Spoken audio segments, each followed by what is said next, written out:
এই পোলিং এজেন্টটা হলো আগামী দিনে বাংলাদেশ কোন দিকে যাবে, গণতান্ত্রিক দিকে যাবে না গণতন্ত্রের পথে হাঁটবে, এটাই হলো আমাদের এই 12 তারিখে নির্ভর করবে। আর এটা নির্ভর করবে আমাদের পোলিং এজেন্টদের কৃতিত্বের উপর, আমাদের পোলিং এজেন্টের পরিশ্রমের উপর, পোলিং এজেন্টদের একাগ্রতার উপর। রাজনৈতিক সহকর্মী ভাই ও বোনেরা, আসসালামু আলাইকুম।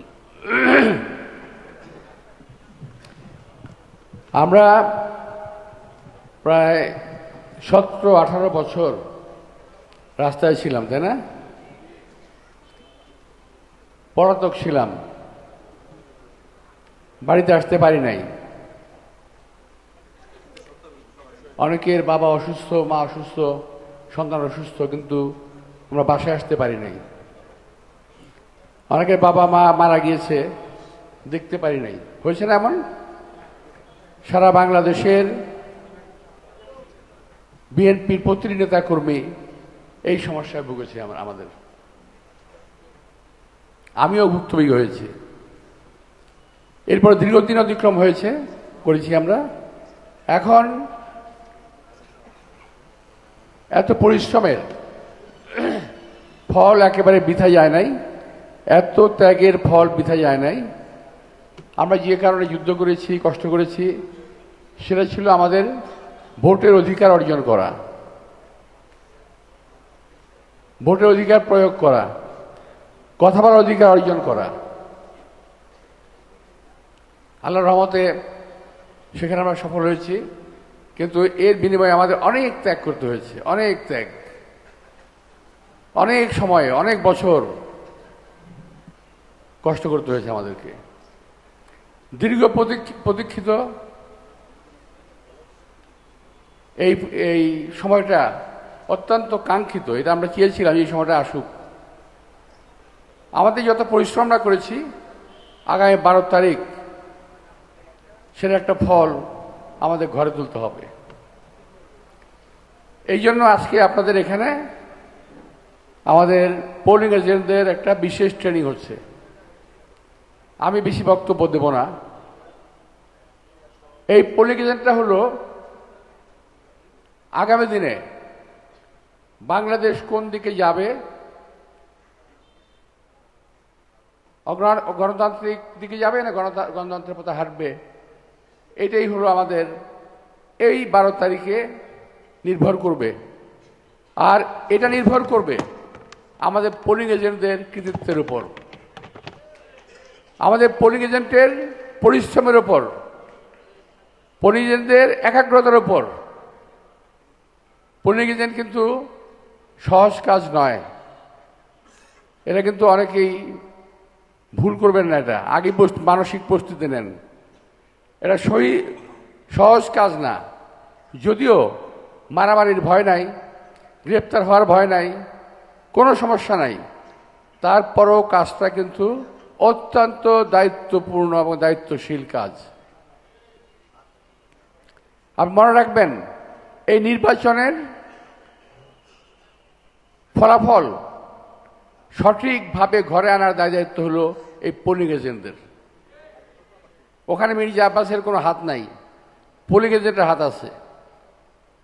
পোলিং এজেন্ট ওখানে সর্বময় হর্তাকর্তা এবং ক্ষমতার অধিকারী। মির্জা আব্বাস ওখানে কোনো কথা বলতে পারবে না।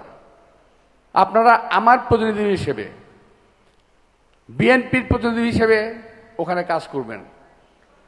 ভয়ের কিছু নাই। আপনি মনে রাখবেন যে আপনি ভিতরে আছেন, একা আছেন। এখন প্রিজাইডিং অফিসার উনি তো সরকারি লোক, না জানি আমার কি হয়, কোনো কিছু ভয়ের কিছু নাই। পুলিং অফিসার কেউ সরকারি লোক নয়, এরা হলো বিভিন্ন বেসরকারি প্রতিষ্ঠান থেকে, সরকারি প্রতিষ্ঠান থেকে হায়ার করা। যেমন আপনারা এখন সাময়িকভাবে পোলিং এজেন্ট হচ্ছেন, ওরাও সাময়িকভাবে প্রিজাইডিং অফিসার, পোলিং অফিসার। এটা মাথায় রাখতে হবে। আপনি কখনোই আপনার প্রতিপক্ষকে দুর্বল ভাববেন না, এক নাম্বার। আবার আপনি তার চেয়ে অনেক দুর্বল তাও ভাববেন না। আমাদের যারা মহিলা পোলিং এজেন্ট আছেন, আমি মহিলা পোলিং এজেন্টের বিশেষ দৃষ্টি আকর্ষণ করছি। খেয়াল রাখবেন, বোরকা পরে যারা যাবে ওদের দুটি হাত, বোরকার পকেট, এগুলো চেক করতে হবে, হাত দুটি দেখতে হবে, আর এরা মহিলা না পুরুষ নিশ্চিত হতে হবে। ঠিক আছে? আমরা অবশ্যই বাইরে থেকে চেক করব, কিন্তু ঝামেলা হতে পারে। কিন্তু ভিতরে আপনি একজন মহিলা, আপনি তার পর্দারে উঠিয়ে দেখবেন। যিনি ভোট দিতে আসবেন চেহারা দেখাবেন না, এমন ভোটারকে আপনি অ্যালাউ করবেন না। যদি দেখা যায় যে হ্যাঁ এই ভোটারের ভিতরে কিছু সমস্যা আছে, সঙ্গে সঙ্গে পুলিশ ডাক দেবেন, সঙ্গে সঙ্গে ভিতরে একটা ই করে ফেলবেন, সমস্যা একটা অবস্থা তৈরি করবেন যাতে সে ভোট দিতে না পারে। প্রিজাইডিং অফিসারদের আবার বলে দিই, প্রিজাইডিং অফিসারদের ম্যাক্সিমাম কিন্তু জামাত ইসলামের যাবে, এটাও বলে দিই আপনাদের। সেখানে আপনারা অটল থাকবেন, অটল, পাহাড়ের মতো অটল থাকবেন, টোকা দিয়ে যেন আপনাদেরকে হিলাতে না পারে। এখন বোরকা পরে মহিলা সেন্টারে ভোট দেওয়ার চেষ্টা করবে, এটা মাথায় রাখবেন। আবার পুরুষ ভোটাররাও 2-3টা ভোট ব্যালট সিল মেরে পকেটে নিয়ে যেতে পারে। সেখানে খেয়াল রাখবেন ব্যালট পেপারে যখন বক্সে ঢোকানো হয়, এটা আপনার সামনে ঢোকানো হবে, খোলা। কয়টা ব্যালট যাচ্ছে এটা আপনি সিরিয়াসলি খেয়াল করবেন, যে ভোটার কয়টা ব্যালট ঢুকালো। একটা ঢুকানোর পর পকেট থেকে বের করে একটা দেবে, কিংবা হাতে করে নিয়ে যাবে, এটা খুব খেয়াল রাখবেন। এটা আমার মনে হলো। ভোট গণনার পর মুড়ি এবং ভোটার মানে ব্যালট কঠিনভাবে মিলিয়ে দেখবেন। মুড়ি এবং ব্যালট, দেখা গেল মুড়ির সংখ্যা 20টা, ব্যালটের সংখ্যা 50টা কিংবা 30টা, ধরে বসবেন।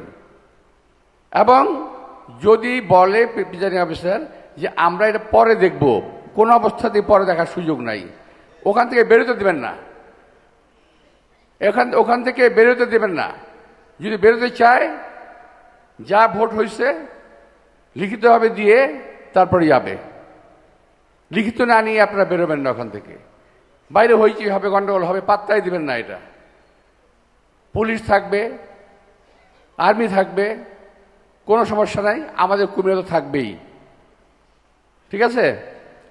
তাহলে ব্যালটটা ফেলার সময় খেয়াল রাখতে হবে কয়টা ব্যালট ফেললো।